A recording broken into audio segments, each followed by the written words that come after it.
Books. It's live. It's Saturday night. Live from Eugene. It's Friday night. Is the mic on?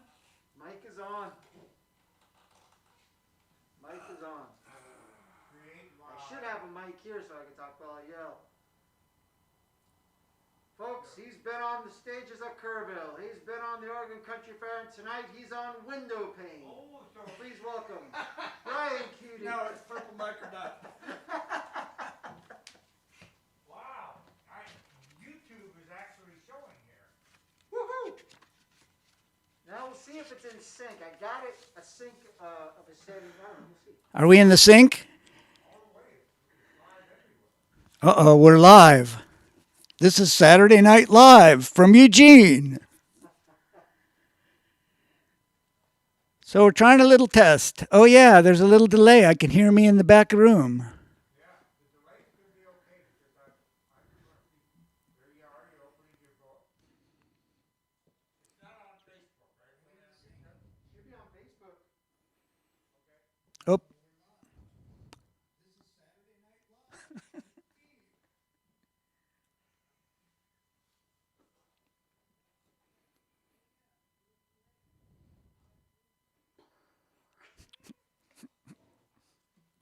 So we're going to try something new here tonight, just to make sure it's working for all you folks at home. I'm going to read you something from Logo di Dahlia. Are we rolling, Bob? Not on Facebook. Should be on Facebook. See, do I go to create? Do I click on live? That'll do it.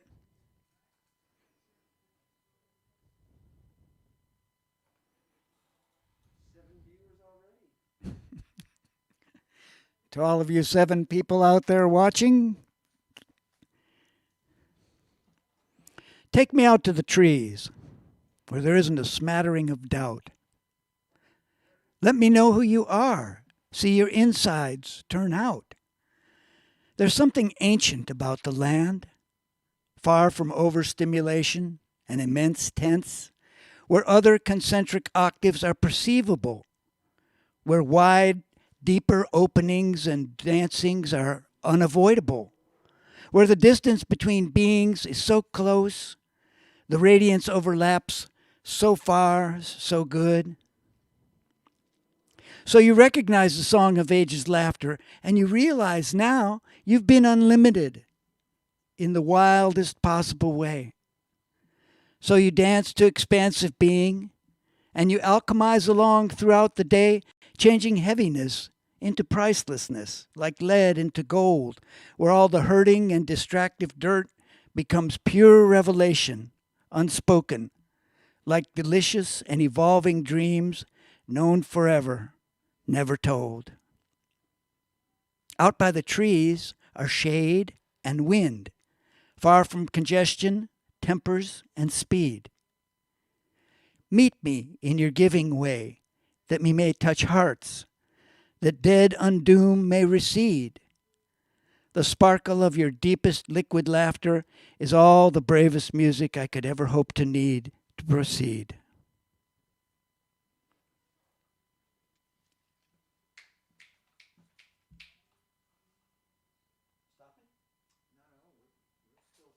We're running live and hot and doing whatever happens is what happens. Okay, I'm told to do this again. Turn in your hymnals to page.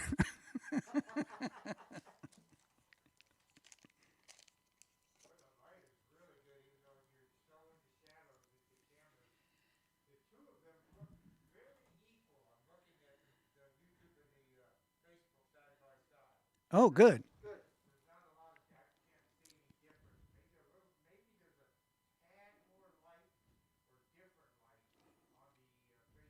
So you people out in YouTube land and Facebook land, you can send us a little message and tell us how it sounds and how it looks. Audience precipitation, that's what it's called. Silently they filed in, using every door, taking every seat. In minutes, the transformation from vacuous space to full hall of light was complete, and though there were no words spoken, the excitement and agitation was implicit and clear.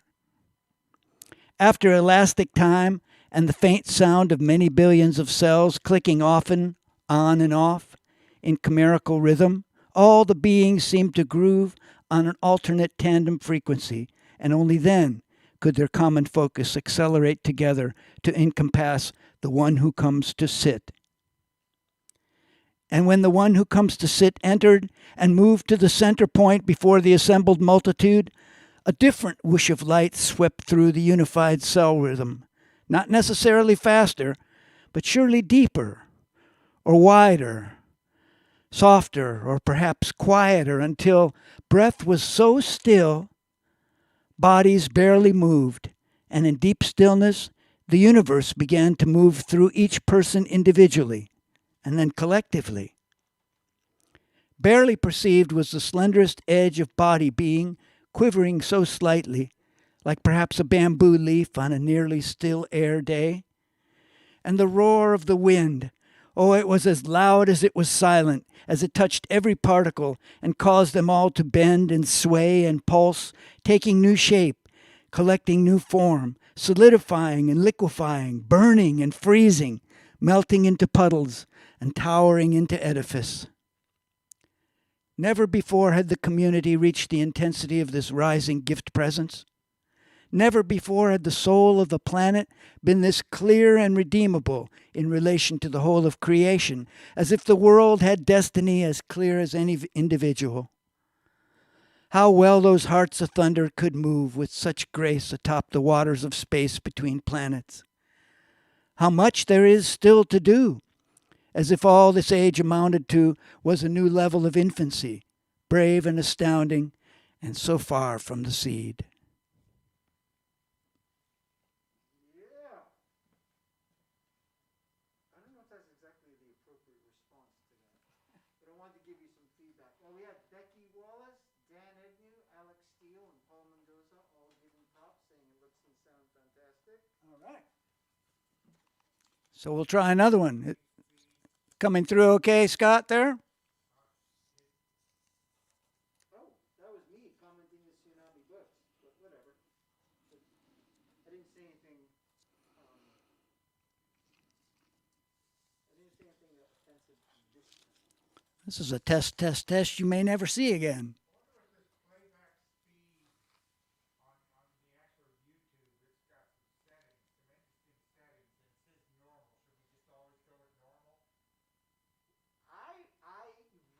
Say let's go with normal, but in this case, I think that would probably be best, unless you really wanted to get psychedelic with it. Okay, let's try this one. Thank you for riding along with us tonight. Regan Lee says she likes both, and the second was very powerful. Thank you very much. Approached by the furthest uneven yesterday, where tumult and cataclysm exude from a mountainous sky, we looked up to see a smoldering meteor the size of 42 houses come crashing to the earth, throwing up dust and evaporating rocks for miles around. The ground quaked and heaved and trembled a frightened, gaping hush. And then there was the quiet. Nothing would dare move. No one could call out.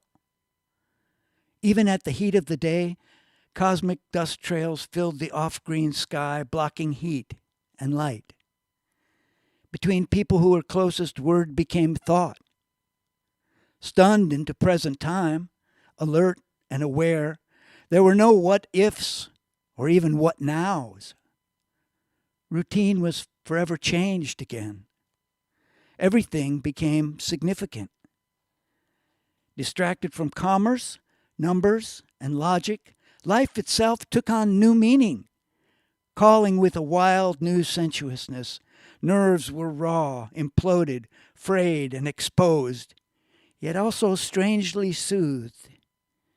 Everything that was only a short while ago deemed impossible now seemed likely. Every anxiety and inevitability seemed distant and now nearly imaginary.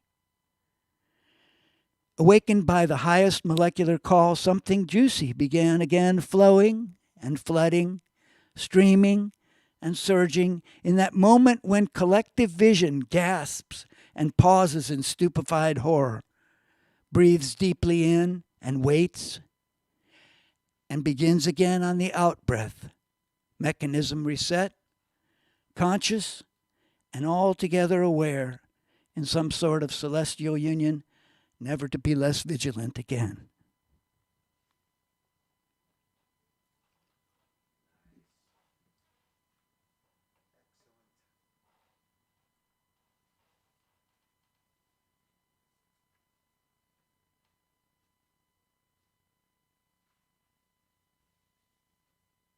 So, one more?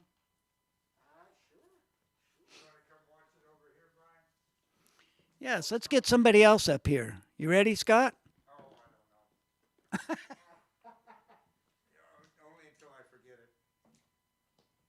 It's unbelievable that so many people are surfing the net. It is, to me, it's amazing that people are actually surfing Facebook and we have comments. Oh, yes, of course. Now I can take it down. Yes. Always wear an N95, not a KN95, if you're going to work 7 days a week with people. Because it was one mistake, and that's the end of Tsunami Books, which begins the end of the world in South Eugene. I wonder if I wrote a story about the end of the world in South Eugene, as a matter of fact. Let's see if I can perform it. Oh, there's Isla's famous painting, also of the end of the world. Oh, that's a spooky piece. People love that piece. We're just dry run. Think dry run, people. There it is. Jerked around. Nice. Good camera action on that. Yes. Wow. Yeah, that piece is always for sale for a lot, and Isla gets half of it. I'm going to make the attempt. We've probably unplugged everything already. Nope, still working. I wrote a piece based on The Outlander by Diana Gabaldon. A lot of you people have read the 7 volumes obsessively time after time, and I read one. I couldn't quite believe what I was looking at, but I thought, let me write a piece based on it called The Legend of Jamie Fraser Elder. And it came to pass that on his 67th birthday, 5 mostly good women of indeterminable age decided to take him as a slave and a sage to help them through the curious feng shui of a world in sudden sway. It was known this man had a drawer full of buttons, and the patches on his clothing held through long hours on hands and knees.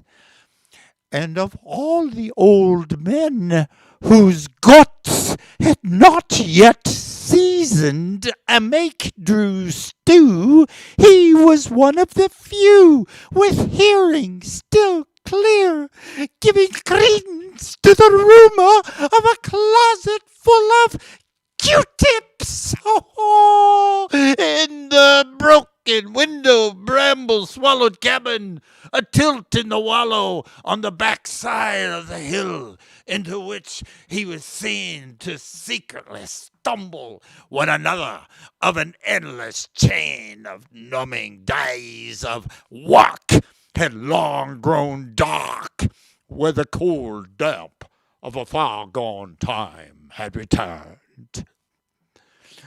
These 5 mostly good women, shared a house up the hill with a horde of hateful, diminished men of unmemorable face and organs impotent but large when anger ruled.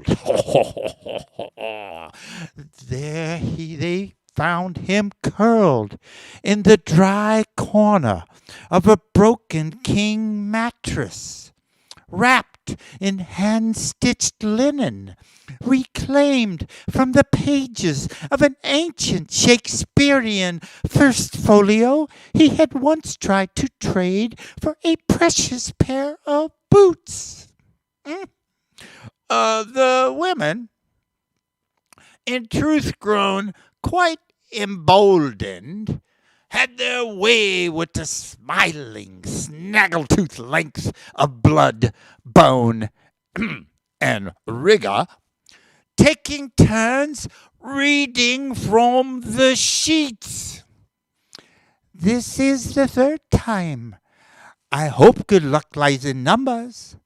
There is divinity in odd number, be it nativity, chance, or death. Ho, ho, ho! To this they all screeched merrily, then fell into conspiratorial silence, broken only by a single loud shared gasp when his sweet, wizened seed erupted into them all, and he became pregnant. Oh, they took his buttons and Q-tips, his merry blankets of linen, then decided to take him too. He proved good kitchen help, would turn the night soil, and cleaned up real good each day at noon when the women would rub his belly. The women were further emboldened whenever one of the youngish men failed to return from the rides in the valley in search of the sacred gym shoes some say were hidden beneath the crumbling castles of sports. Repeat, the crumbling castles of sports. Everybody at home now. The crumbling castles of sports before this time of longish emergency. There he was, in the cool breath of a long dusk, on hands and knees in the garden, belly growing, back swaying, head down, listening. One day, at the end of a row of potatoes, he and the women got to laughing so hard he pissed himself, then whoops, ha-ha, gave birth to such absolute spew of fine children until, after uncountable time, we meet on live stream tonight.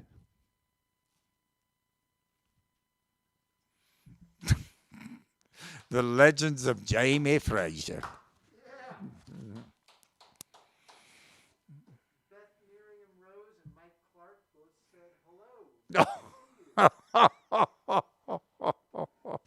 All right.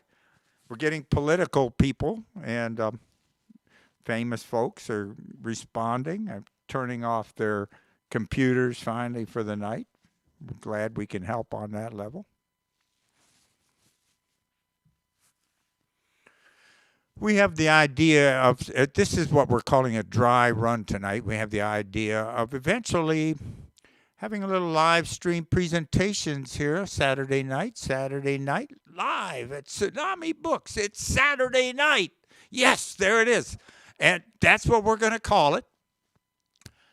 And we encourage members of the community, performers, poets extraordinaire, various, hopefully not pedantic lectures on Saturday night. We want to have some fun, but we want to count on a 7:30. I think we're I'm talking to various performers, around the community we all know and love, and they're like, "Oh, I can't get out of my pajamas. Oh, I quit practicing.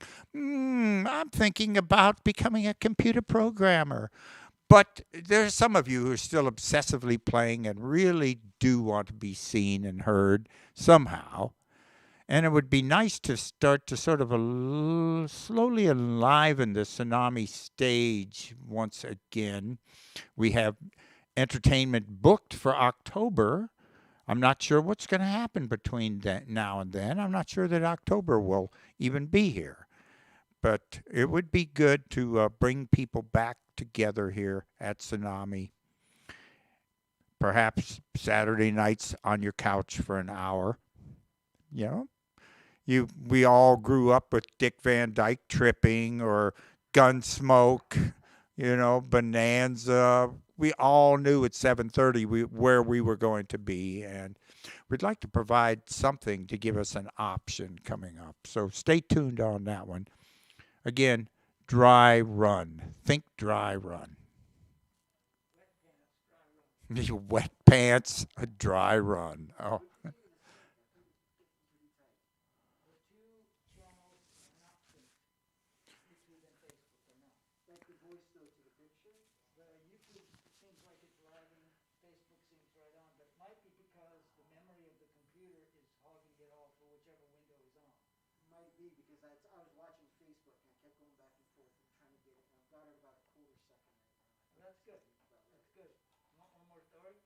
Yeah, let's get another story.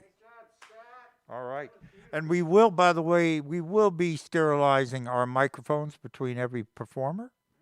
Yes. All right. We're gonna turn it off right now and just go ahead and switch mics. And remember too, to always practice enunciating while wearing a mask. Opportunity to learn how to speak clearly. A lot of people come in the bookstore and they're like, "I got a copy of this or that. You got a copy of the latest bestseller book?" And they're like, What? Can't get anywhere near them. We're going to unplug it here and change the mic.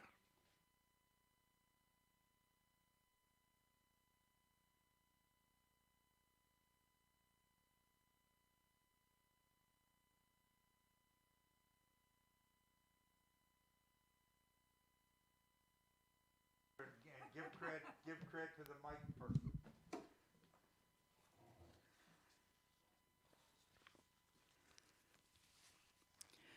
Have a hand for Shanahan Sound doing the sound here tonight, and the video, and jack of all trades, and chief cook and bottle washer, and for the brown acid. Thank you. We got one more story for you, and then Dry Run is going to dry run away. Thanks for your kind words. Once again, from the book Logo di Dahlia. And so the whole of creation looks on, while the puzzle which is health, and sometimes doom, looks on as well. We see the way wood grows, and many a time warms our hands and bodies that we might make it through a cold night. We see limbs reach, and a canopy of leaves sprout, shade, and fall. We see the creatures who depend upon the wood as a place to find bug meal, build a nest, or just to sit atop the highest branch for perspective and breathtaking view. And how could it ever not be alive? Even after it is old and cut and stacked, wood energy remains stored until the kiss of flame converts matter to energy. Rocks wait and thrill slowly, barely moving in stoic interdependence. Cells alive and percolating, but dense, heavy, solid and patient, unmovable at times, singing always anthems in stone languages we are unprepared to write or recite. As justification once, a king or a priest decided it was manifest destiny to have dominion over the other life forms, that we would know best to know what to do with all of this abundance and grace of myriad forms of life. Perhaps one mere heartbeat away, this living is crystalline in structure, with just the slightest acceleration to the aggregate's molecular rate, so houses and chairs are not necessary, and neither is dominion. Poignant to an absurd degree, water is in its purest form the strongest power, able to cleave solid rock in two by constancy and persistence, able to humble, falling from the sky in violence, able to nourish or nurture, without which we would be dust, and able to freeze, feed, flow, and fascinate from river to rain, waterfall to ocean, ice to sweat, drizzle to deluge. Sandwiched between every aspect in and out, close and far, land and sky, water is all and part of everything, as much a mote of dust as a snow-capped mountain. And so the whole of creation may learn a new standard for breath and being, may actually open itself to be accessories to a greater unfolding, to taste the restructuring we reach and yearn toward as our real purpose fulfills us, and taking our places as links between species that wood, stone, water, beast, salt, fish, sand, metal, and dust combine frequencies in a sympathetic vibration to carry us forward in a fluid liquid merging collective expansiveness. Though the consciousness of being to the co-creation of is, was, and will be, I look up just in time to see a beautiful feather drifting its way down softly and slow, making no sounds as it lands near my hand. Thank you.